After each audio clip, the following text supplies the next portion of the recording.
The spy plane that took photos from space before satellites existed.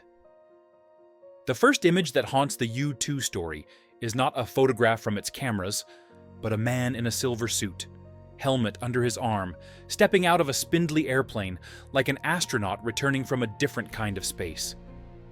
Imagine the scene.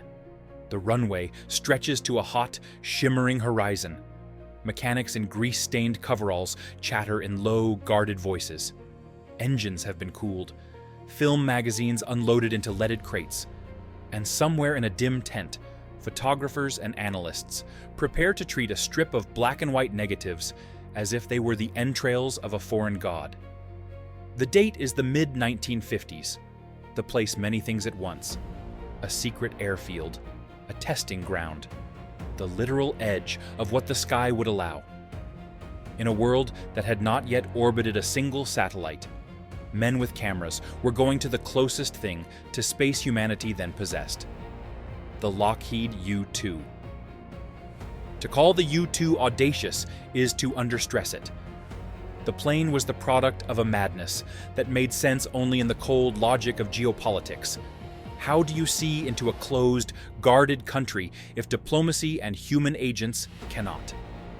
Kelly Johnson, the brilliant and famously blunt head of Lockheed's Skunk Works, took that question and made a machine out of the answer. He sketched wings so long they looked fragile, a fuselage so narrow it might have been carved from a reed, and a camera bay whose payload would be the mission's conscience. The first flight of the U-2 occurred in August 1955, and it was designed to fly higher than any jetliner of the era, later models pushing operational ceilings above 70,000 feet, a realm where the sky grows so thin the horizon darkens toward black. There is sensuality to the technical details, the way the wings slice the rarefied air, the muffled, almost intimate roar of the jet engine as it labors in thin air, the clack of oxygen regulators as pilots lock their pressure suits and gloves like ritual armor. Pilots described switching from thinking in nautical miles to thinking in photographic frames. They were not merely flying a plane, they were becoming platforms for instruments whose glare would rewrite national strategies.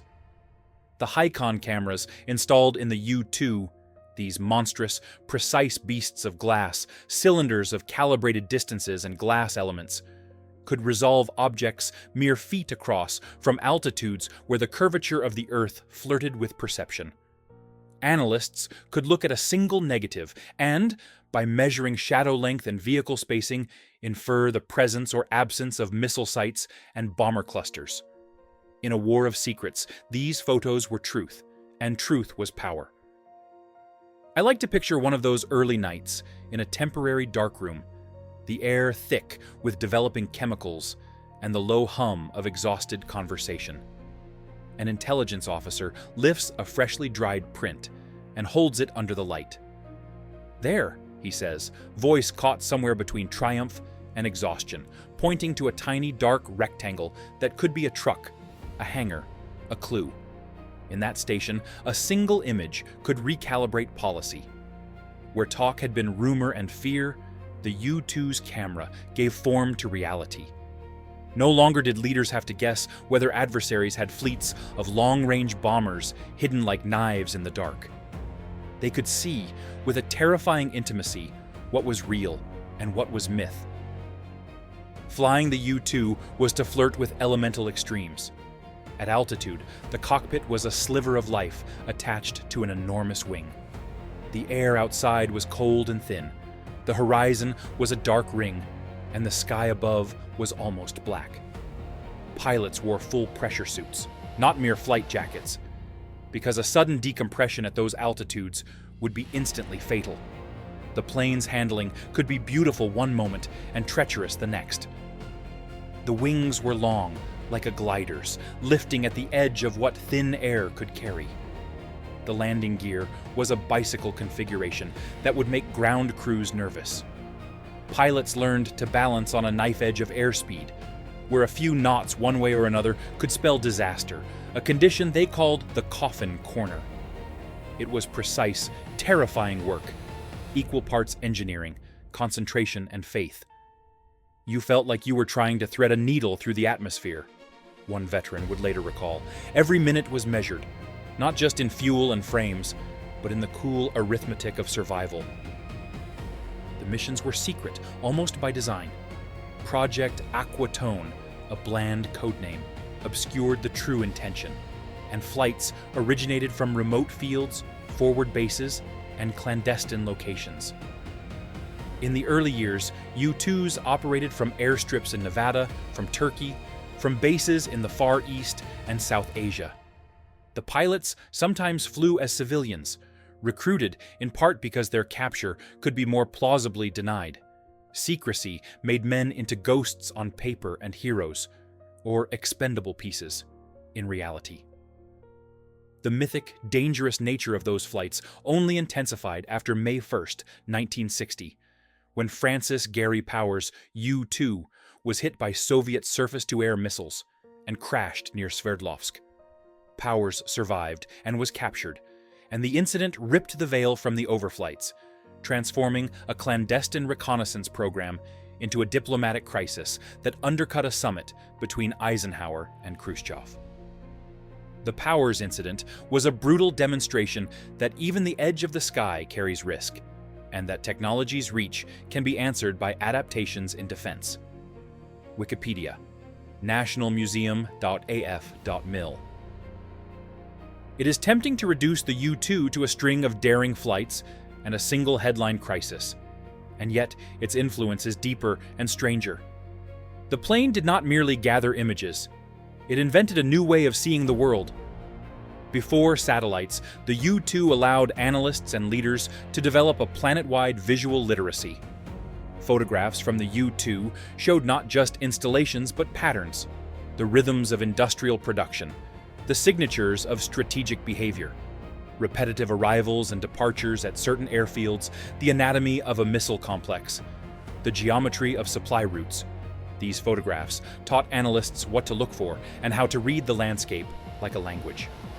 Those skills later migrated into satellite imagery analysis, into the institutions of the National Reconnaissance Office and the National Photographic Interpretation Center. In secret rooms with big tables and even bigger lamps, interpreters traced roads and deduced capability in the measured, patient way of people who have spent long hours with maps and negatives. The U-2 was, in many respects, the human bridge to a future of automated orbital eyes. Before Corona and keyhole satellites became routine, high-altitude flights filled the sky in search of certainty. National Security Archive, WIGA, NASA. There were details that read like the prop designs of a film director, and others that were crippling in their mundanity. The Hikon camera magazines were heavy, long rolls of film wound into metal canisters that had to be handled with almost monastic care.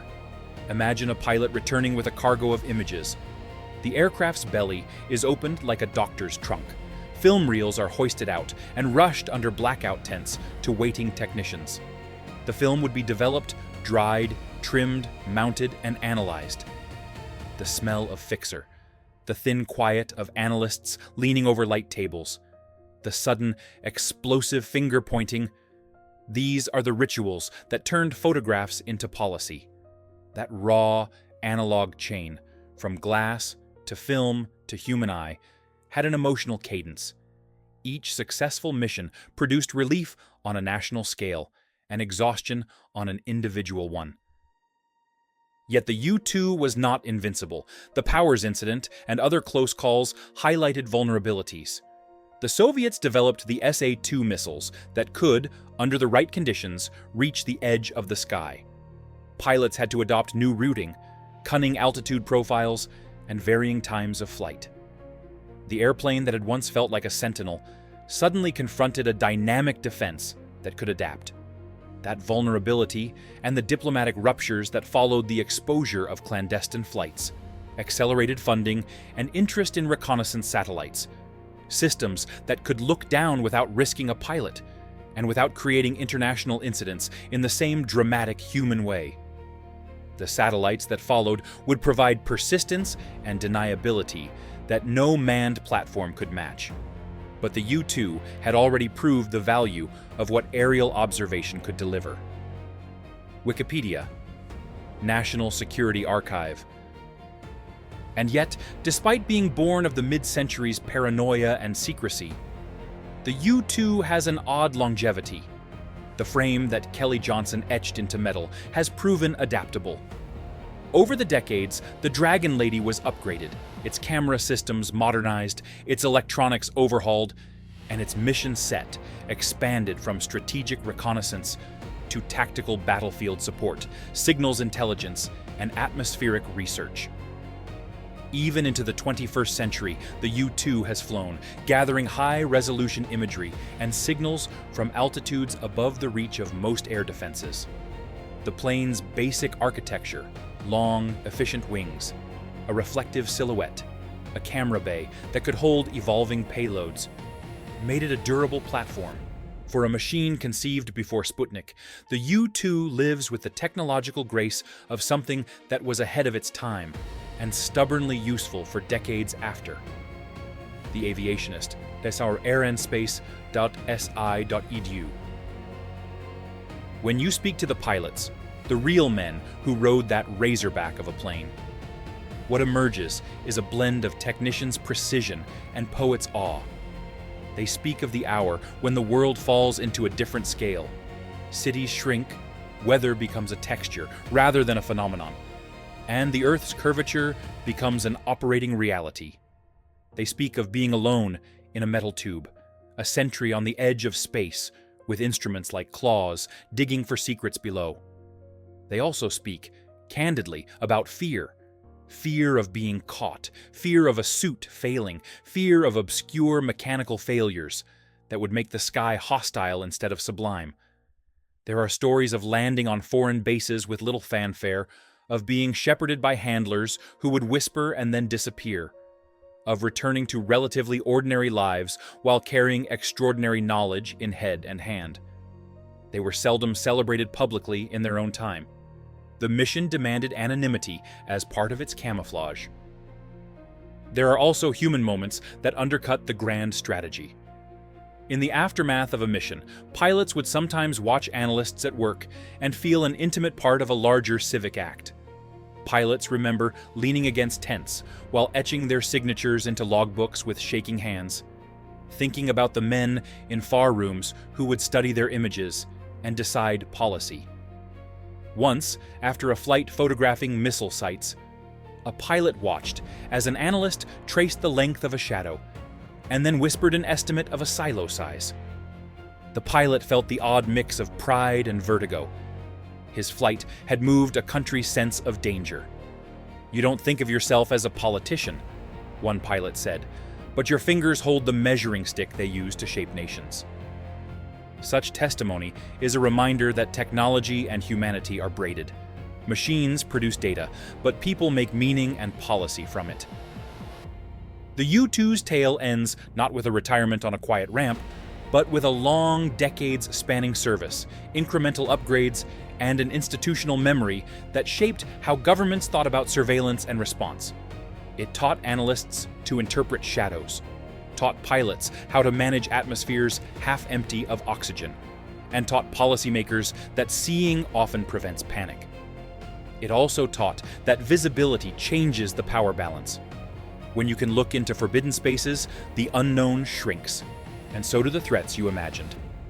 That shrinkage sometimes calmed the world. Sometimes it escalated rivalry when overflights were exposed. Every mission carried that double edge. If the story of the U-2 leaves you with a question, let it be this. Would you have climbed into that narrow cockpit, zipped a pressure suit over your head, and leaned into the hollow of the sky with only a camera for a weapon? What does it say about courage, secrecy, and the cost of knowing that men would fly themselves to the edge of space because their nations needed answers? Drop your thoughts in the comments.